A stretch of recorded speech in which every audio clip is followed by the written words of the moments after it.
Things just went from concerning to alarming for Yankee fans. And the latest report hitting the news cycle has lit up the Bronx like a five-alarm fire. It's not the kind of headline fans wanted to see with the trade deadline fast approaching. But it's exactly the kind of story that defines how fragile this Yankees team currently feels. According to insider sources, the Yankees are, yes, technically buyers at the deadline, but far from the aggressive juggernaut everyone expected. When the team was sitting pretty atop the division earlier this season, that early dominance is now a distant memory, and what's left is a front office hesitant, cautious, and seemingly unsure of whether to push all their chips in, and that hesitation, it's sending the wrong message, not only to the fans, but to the clubhouse as well. For decades, the New York Yankees built their identity around dominance, around seizing every opportunity to add talent and strengthen weaknesses. When July rolled around, the Yankees of old were relentless in trade talks. If there was a hole in the rotation, they'd fill it with an ace. If the bullpen was shaky, they'd add to power arms without blinking. That was the mentality. That was the standard. But in recent years, something's changed. We've seen this front office, led by Brian Cashman, take a more restrained approach, content with minor moves while the real contenders swing for the fences. It's a pattern that's repeating again this season, and fans have every right to be frustrated. Let's talk about what the Yankees have actually done so far. Ryan McMahon was added to cover third base, and he's already shown some flashes with a two-run double in his debut.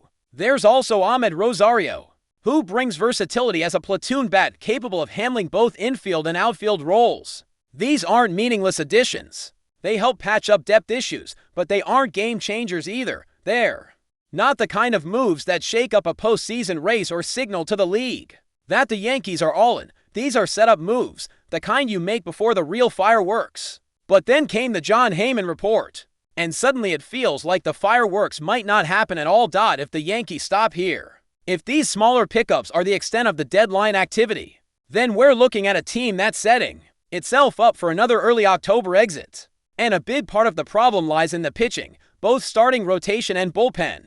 Let's be honest, the rotation has not lived up to expectations, and the bullpen is in outright crisis mode. It's been one of the weakest links on the roster this year, and the numbers back it up in the most painful way. Over the last 85 innings, the Yankees bullpen has surrendered 68 earned runs.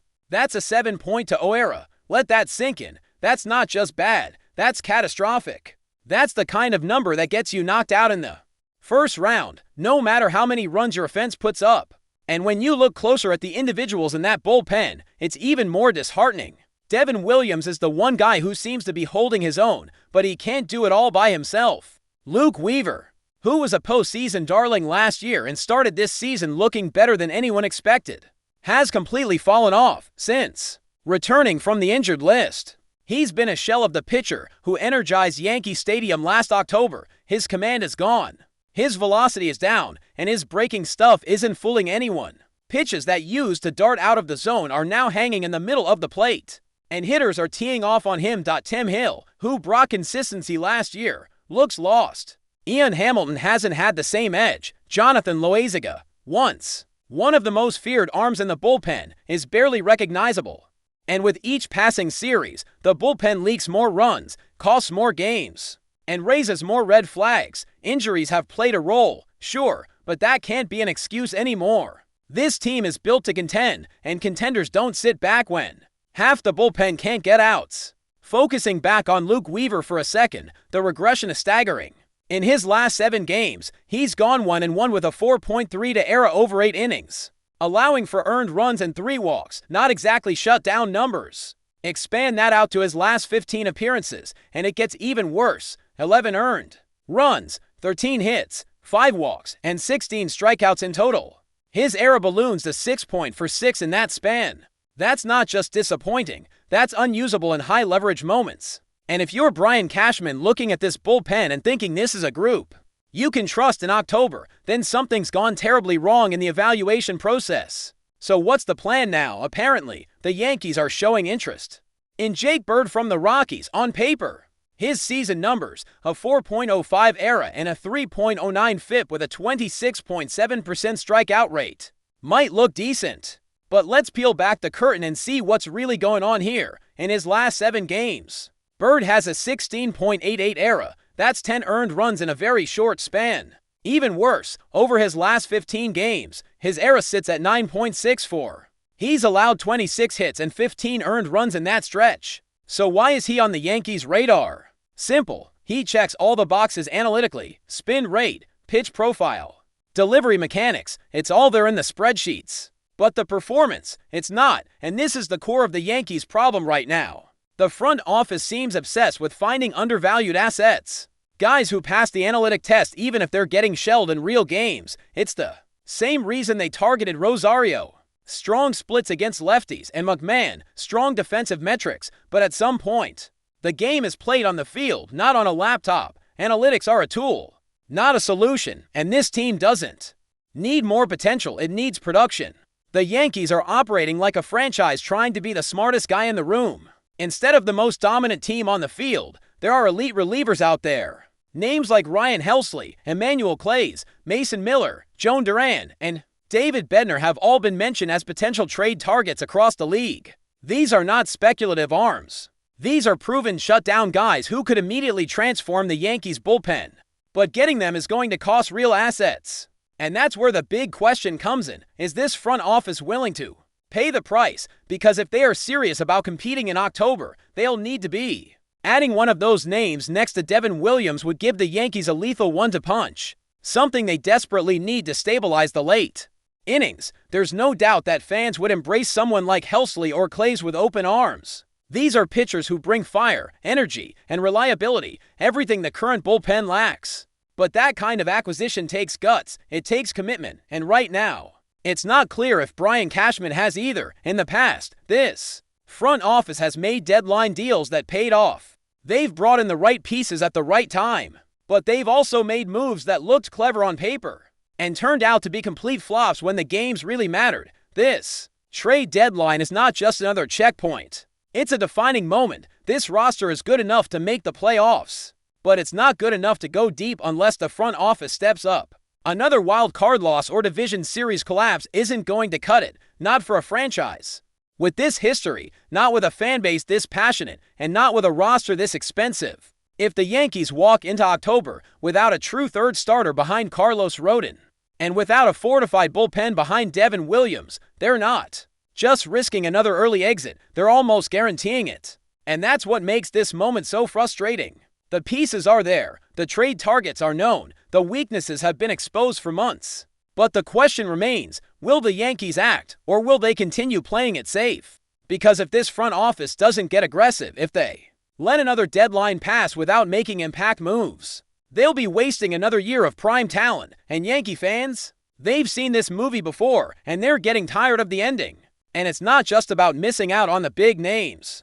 It's about the message that sends to the locker room. When players see the front office standing pat, when they know glaring holes are being ignored, it chips away at morale. Veterans begin to wonder if management truly believes this team has what it takes. Younger players question whether the club is serious about building a winner. The ripple effect is real. Look at any recent World Series champion and you'll find a front office that was willing to pull the trigger at the deadline. Look at the Braves in 2021.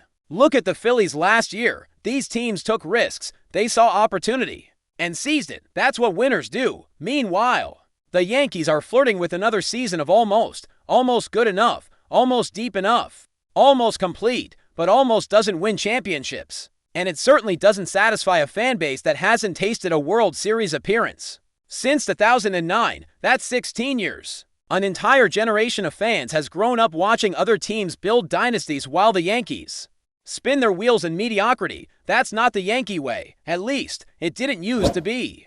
But before we continue, please remember to join our channel and give this video a like. Your support allows us to keep bringing you the latest news about the New York Yankees. Feel free to share your thoughts on the news in the comments.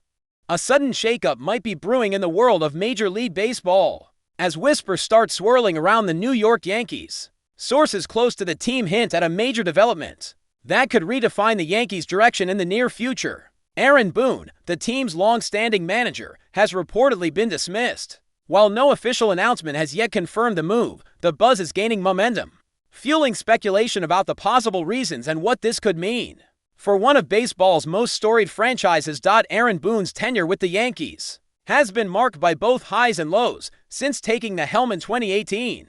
Boone led the team to multiple postseason appearances, including an American League pennant and a trip to the World Series. His leadership was often praised for balancing the pressure cooker environment of New York with the talent and expectations of the roster. Yet, in recent seasons, questions about the team's performance and Boone's managerial decisions have lingered, sparking debates among fans and analysts alike. The rumors of Boone's exit come at a time when the Yankees find themselves at a crossroads. The team's recent struggles have made headlines, with inconsistent performances on the field and growing frustration in the locker room. Could the dismissal be an attempt by the Yankees front office to shake things up and inject new energy into the clubhouse? Or is it a sign of deeper issues behind the scenes? Speculation is rife, and the sports world is watching closely for any confirmation. If the reports prove true, the question shifts quickly to who might step in to replace Boone. The Yankees have a history of turning to experienced managers or rising stars from the coaching ranks when looking for new leadership. Names of potential candidates have already begun to surface in the rumor mill, ranging from veteran managers with proven track records to innovative voices from within the game's next generation. Whoever it is, the choice will undoubtedly be scrutinized heavily by both fans and media. As the Yankees face a critical phase of their season, the possible departure of Aaron Boone could signal the start of a new chapter. Whether this rumor turns out to be fact or fiction, it highlights the intense pressures and high stakes that come with managing a team like the Yankees. For now, the baseball world waits with bated breath to see how this story unfolds and what it might mean for the future of New York baseball. That's it for this update. If you enjoyed the video and want to keep receiving exclusive news about the New York Yankees, please subscribe to our channel and give us a like. We always appreciate your comments and opinions. See you in the next video.